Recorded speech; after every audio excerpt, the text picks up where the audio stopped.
Hello everyone, SirMonkeySuit here, back again with My Hero Academia Season 4. We are on episode 20, and in the last episode we had,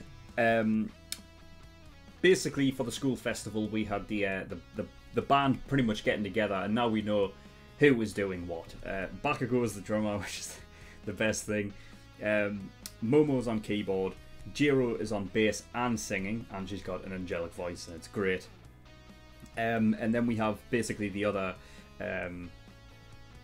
members of Class 1A doing things like making effects with their quirks. And getting a dance group together as well, which I can't believe Ida is a part of. I mean, I can only imagine his dance moves. Like, he'd be the robot, wouldn't he? That's what he'd be doing, you know what I mean? If he doesn't do that, then I'll be very surprised. But other than that, yeah, we had Deku go to meet All Might, which was a great scene because I feel like we haven't had any Deku and All Might for like a while, especially with like the overhaul stuff going on. There was like that whole thing like in episode 4, but you know, I mean, it's episode 9, like that was episode 19 last episode, so you know, it's been a while.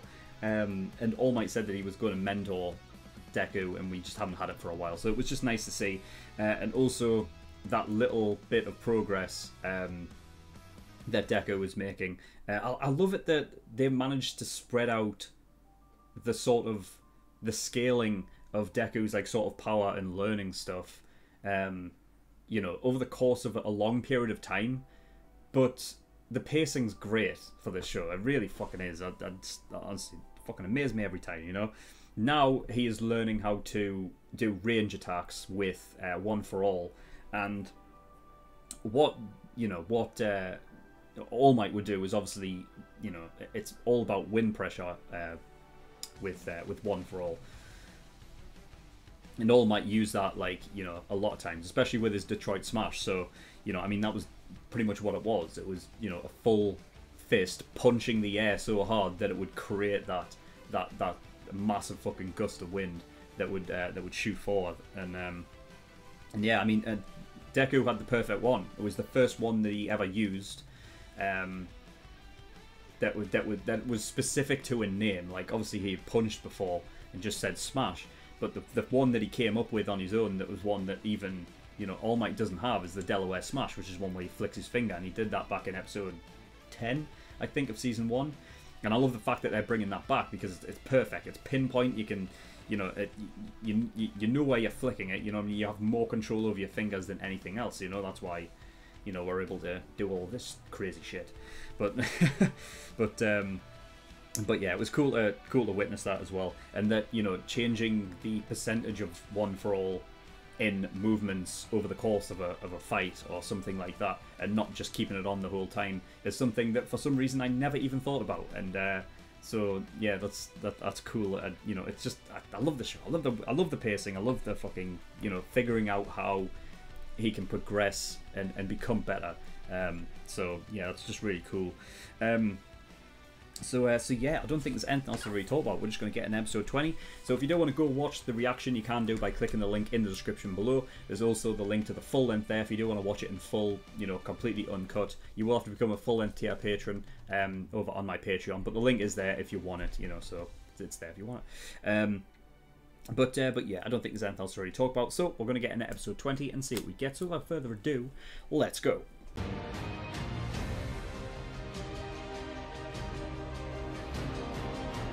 Okay, episode 20. Right, well, this was probably the episode that I've written the least about out of any episode in My Hero, because there wasn't really much to kind of go on, really. It just seemed relatively straightforward. There wasn't really much to sort of go on except for pretty much what All Might was talking about, and the sort of, you know, Gentle and La Brava stuff at the end there. But I don't know, it's probably going to be a short episode, but you know, we'll get through it and we'll see what we can talk about. So Eri, she came out and about, so that's nice to see. Is something beforehand. I think Aizawa mentioned that it was just a thing like to get her familiar with the school grounds and stuff before getting, you know, tossed into a festival when everything's going, you know, there's people everywhere. So by sort of introducing her to the school grounds beforehand, when there are people going around and it's still a bit, you know, it still is a bit hectic for her. It's going to be more hectic at the festival, I'd imagine. So, you know, it's best to sort of like lead her up to that. You know, but it's typical that even though when Eri gets there, like everybody that she meets and goes around and whatever, like shit just goes awry. Like it's just shit is going down. Everything's crazy. Of course, Monar would show up at that point. And then we have yeah, what's Monar doing? The 1B. They're doing Romeo and Juliet. They're doing Harry Potter. I think he said Prisoner of Azkaban, and Return of the King from Lord of the Rings. All three. I mean, I want to watch it. I just don't think we're going to be able to going to see any of it, which is a shame, because I would like to see how they would even incorporate any of that like all together. It's going to be so stupid. Oh man, fucking hell, man. They're having a beauty pageant, which what's her name is getting involved with, the big sister, well, who they refer to as the big sister from 1B. Who went in there by accident, but it seems that I think that's obviously got to do with the fact because they mentioned that she's just gotten like this sort of underground sort of fan base from the time where she went to work under that snake lady, right, alongside Momo, and did like an advert and everything like that. So she's got like a growing fan base. So I'm guessing that's how she accidentally ended up in there. You know, but yeah, so we'll see how that goes. Nejire is also in there, but that's something that she does every year. And there's this other, what was it, 3G, a support course girl or something that wins it pretty much every year. There's Beauty Queen or something, which I don't see in the slightest. Just, but you know, whatever, it is what it is. We also got what's her name? Oh, I should have just written down what the principal Nezu said, like, because we got, I think it was Kayama or something, which is a name that we haven't associated with her. Academia teachers. Midnight, that was it. Yeah, so I guess we've always been told like about her. It's like, you know, it's like Miss Midnight. We've never really been told her actual name before, so I think that was a first. But yeah, she brought it up that, like, you know, at any point, even if it's a fake alarm, that went like I don't know, let's just say that it went off for whatever reason, they would just still have to evacuate, and it would be ruined. I hope this doesn't happen, because I want to see this fucking performance, for Christ's sake. But I feel like this should be alright, because as we later found out, that Labrava's actually a master hacker, and her job is to disable the alarm. I feel like that was what it was going to do. And like, you know, when Midnight talked about how even if the alarm was to go off for any reason, they would have to evacuate. You know, even before that, I felt like, you know, last episode, Gentles, you know, he talked about how his whole plan was to be able to sneak in behind this, even with all of the security. It's perfect. Like, that's his whole thing. And this is his, like, sort of big master plan. So I figured even if Labrava wasn't a master hacker and she was able to disable the whole thing, I feel like, just for the sake of it, like, Gentle would be able to get across there and figure it out. You know, because at the end of the day, like I've said before, he's not a malicious guy. Like, to even call him a criminal is almost like a bit too far. Because I you know, like, you know, he sort of, you know, he holds up stores and stuff like that, but he never really does anything that would be considered, you know, a really fucking bad thing to do. So, you know, but I suppose he does, like, affect other people's lives to prop up his own. So I suppose, like, you know, it's not like he's a great guy, but it's, you know, I don't know, he's just likable, and I really like him. I really like him in Labrava.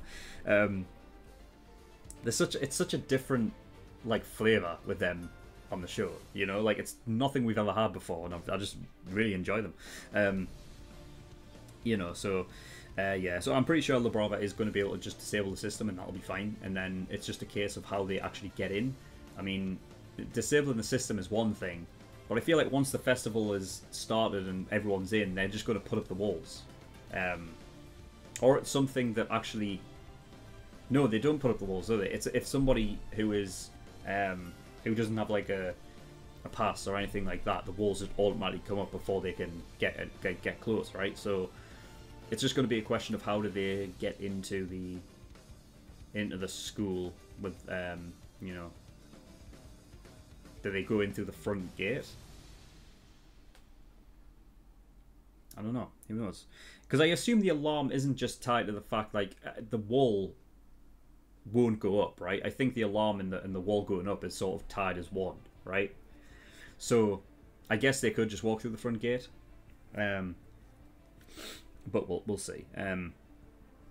But yeah, and then yeah, so we went back to All Might and Deku, you know, training the Delaware Smash thing, and it's obviously still affecting his fingers and whatnot. But he actually, when he was in talks, obviously with Hatsume about something that can alleviate that sort of wind pressure and whatever, that she had like a glove or something that was relatively similar, and so she just needs to make adjustments to that. I was thinking, I was wondering if it was somewhat similar to the glove that was in the movie, but considering Deku did talk about how it being able to harness the wind pressure with the glove, that it's probably not going to be, you know, somewhat similar to that glove that was in the movie, because in Two Heroes, by the way. But you know, I mean, that the thing is with that glove in Two Heroes was it allowed it 100%, and it didn't affect Deku's body. Like, it didn't obviously, you know, break his arm and everything out when he was using it, but it could only be used like 3 times or something, and that's generally like physical attacks as opposed to wind pressure, so it's not really the same. But yeah, I mean, it's interesting as well, like, you know, All Might talking about how, you know, don't rely on support items, because if for any reason during a fight you lose them, then it's kind of like, you know, you can have a lapse of judgment and attack how you would think, how you've been basically teaching your body, you know, to attack, and on instinct you do something thinking that, you know, oh, this is going to work because with the support item it always has. All of a sudden you don't have the support item, you're fighting, you know, you can make easy mistakes without that. So it's just a really cool thing to sort of just bring up, and especially, yeah, coming from All Might, it's always great. Also, All Might's reflexes, I love that. That's just a simple thing that you know, like, I've never fucking thought about, that even though he isn't in his form, you know, his fully All Might form or anything like that, like, shit that can stick with him, things like instincts and reflexes and everything like that, his sort of sense is still there. So the fact is that, you know, even though he's in this form, he can still like quickly assert like, oh, there's something coming up at this point behind me, and just catch it without even looking. It's just really cool, like, little simple thing that I really enjoyed. So yeah, there's that. And yeah, I mean, back with the support item stuff and not like relying on them, I feel like it's something that Deku is really sort of not overloading himself with, because he's not. He's only had the souls, right? And now he's like sort of getting the glove. And that's the thing. I feel like these support, the support items that he is getting are like temporary fixes. I feel like, you know, they're supposed to help him, I suppose, like, alleviate a lot of the pressure by exerting that amount of force in these particular areas of his body. Because if he keeps, like, you know, when he's training and whatnot, unfortunately it's the only way he can do is train, so that his body can get used to it and therefore not hurt himself anymore.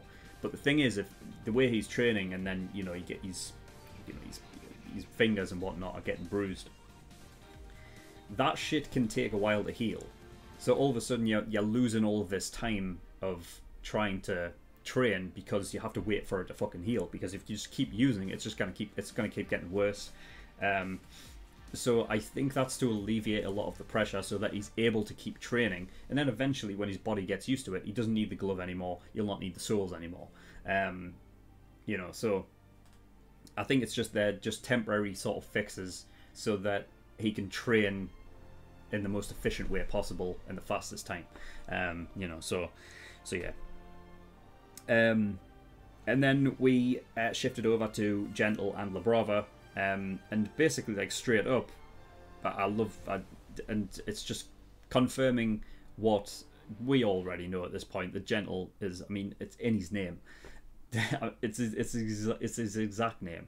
That, you know, La Brava basically saying that, you know, I'm not sure about this idea of involving innocent children, which, you know, just goes hand in hand. Like, you know, other criminals, like actual criminals, wouldn't even care about that. You know, but the fact is that you know, La Brava brings that up. It's, you know, safe to assume. I say that like, you know, like there's a possibility it's not, but let's be honest. Of course, like, Gentle's that way inclined as well. He's not going to go there to hurt children. You know, they may be like, you know, I think their involvement in Gentle's plan, their involvement is mostly just being sort of within the area his plan is being based. You know, it's not that he's really going to interact with them as such, as just show himself like, I managed to get past your security system, even though it's the heaviest it has ever been. You know, and that's like, it just, I mean, it's actually a good plan, and probably the thing that would get him some sort of like that notoriety that he wanted, because you know, like, you would have other criminals like the League of Villains want that on your team. They would want that, you know, to be able to get past that kind of security. So, you know, but I mean, the thing is that I wonder. It's interesting the way that they go on sort of in this episode, especially at the end, where it's kind of like confirmed that like Gentle with the computer and stuff like that, that, you know, he wasn't great with it. And he didn't know what to do. He wasn't getting any views and stuff like that. And until La Brava came along, you know, now he's like relying on her. And I feel like even with this whole plan, even though Gentle's coming up with it, like, it seems as though, and obviously we haven't seen the plan yet, so we don't know how much Gentle's going to really be involved with it, with his quirk or whatever. But as of right now, it does seem like La Brava's doing the main sort of work to get them in there. Because as long as you know, disable the alarm system, technically you can just walk in, right? Which, isn't that the whole plan? Like, to, you know, like, that's like the conclusion that they wanted, was to get into the, you know, bypass the security. I guess it just depends on what Gentle's gonna do next. You know, but yeah, I mean, I wonder if it is a thing of like, Gentle does rely on La Brava too much, but it would be it's an interesting sort of dynamic, because La Brava is the one that wants to, you know, like, even though she is the most useful one out of the two, that's like me assuming of what we've seen so far. You know, it could be a case that Gentle does more than we've seen in these last few episodes. And don't get me wrong, I fucking love Gentle. I think he's great. But it would be an interesting dynamic that if La Brava is the most, like, she's the one that does most of the work out of all of this, and allows Gentle to do what he does, that she would be the sidekick and not the head of the partnership. You know, and I think, well, obviously Gentle knows about that. I mean, he clearly just said it out and out. But La Brava's happy to be, you know, the sort of underling. You know, but yeah, and then, you know, they say that they love each other and everything like that. Now, I did actually, because obviously I'm going to bring this up, I don't know their ages. With La Brava being so small, I guess it's easy to assume that she's a kid, but I don't think she is. Considering she talks about how, I'm not sure I want to involve innocent kids in this, I don't think she is. I think she's just small and cute. You know, so I don't think she's a kid. And also, I think it's safe to assume that Gentle is an older gentleman. However, I'm not sure if he is, because, so back in episode 19, you you know, I've said this before, but, you know, after I've recorded something, like the whole video, and then I'm editing or whatnot, or I'm watching, like, Blindway's reaction to it afterwards, there'll be something that crops into my mind that I write down that I want to talk about at some point in the next episode. So what I did write down was, in the credits, there is a... You know how it's going through, like, all of these, like, sort of the older generation, like the older characters or whatever, or other characters back in their school days, and they've got pictures of, like, everyone from criminals to, you know, to All Might and everything in between. That now there was one that was definitely gentle because he's pouring tea, but there was another one with La Brava in it who was peeking around a corner, and it looked like she was looking at a guy that looks like gentle, except he has his head down. And I was wondering if that was possibly him. And I just wonder, is that sort of nod? Is Gentle actually as old as he seems? You know? Because he could just be like a 30-odd-year-old dude that's dyed his hair white. Or his natural hair colour's white. Who knows? And he's just got a moustache, and he just seems distinguished, so it's easy to believe that he's older. But, you know, I mean, we don't know the exact ages of them. I don't know if that'll ever be established. If it's not, then feel free to tell me in the comments. You know, because I'm sure it'll be up on, like, a My Hero wiki or something about, like, how old they actually are. But, you know, I mean, it's a thing, you know. They love each other, and I'm positive that La Brava isn't a kid, so it's not weird in that regard. So yeah, I mean, that's pretty much all I have. So yeah, thank you everyone for watching. So I know this is obviously a bit late. Obviously tomorrow we've got episode 21 of season 4 coming out. Now I assume that is the case. From what I've heard, because of the coronavirus and everything like that, Funimation has actually they've had to put on a little hiatus again for simuldubs, which obviously My Hero is one of those. Now it's already been put back twice, you know, and you know, but I mean, there's nothing really that can be done about that. So it's possible that it might not even be released tomorrow, and we might just have to wait it out. I mean, it's nothing new, is it? The whole world's gone fucking crazy. So, you know, everything's fucked. There's no football. There's other sports still playing, but, you know, like, you know, main sport in England, football, not even being played. Like, they've completely, you know, suspended it for now. You know, and pubs are supposed to be fucking, like, closed and shit, and, you know, schools closed, and all of this shit. It's just, the whole world's gone crazy, but... You know, what the fuck are you gonna do? Anyway, yeah, so you know, if it does get released tomorrow, I'll try and get that out for you as soon as possible. Hopefully this weekend. So you're not waiting a full week for the next episode. But yeah, that's all I've got. So thank you for watching. In the description below, I have links to certain things. One of them is the Discord, so you can get yourself over there if you wish. And I also have a Patreon page as well. So if you do want to support me on Patreon, that'd be very much appreciated. There is a bunch of different tiers and rewards there, depending on how much you want to support me with. There's the early access tier there for $5 a month. That gives you access to shows a week early.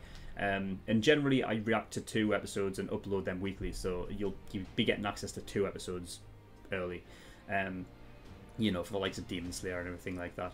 Of course, for like shows like this that are sort of just coming out week to week, I obviously can't react to 2 episodes because only they get released 1 episode a week.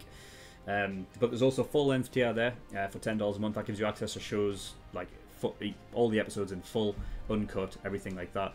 And then there are other tiers where you can pay to have a show reacted to as well. So if you want me to react to a show, go look at those tiers and see what they offer. But that's all I've got. So thank you for watching. I'll see you all next time. Bye bye.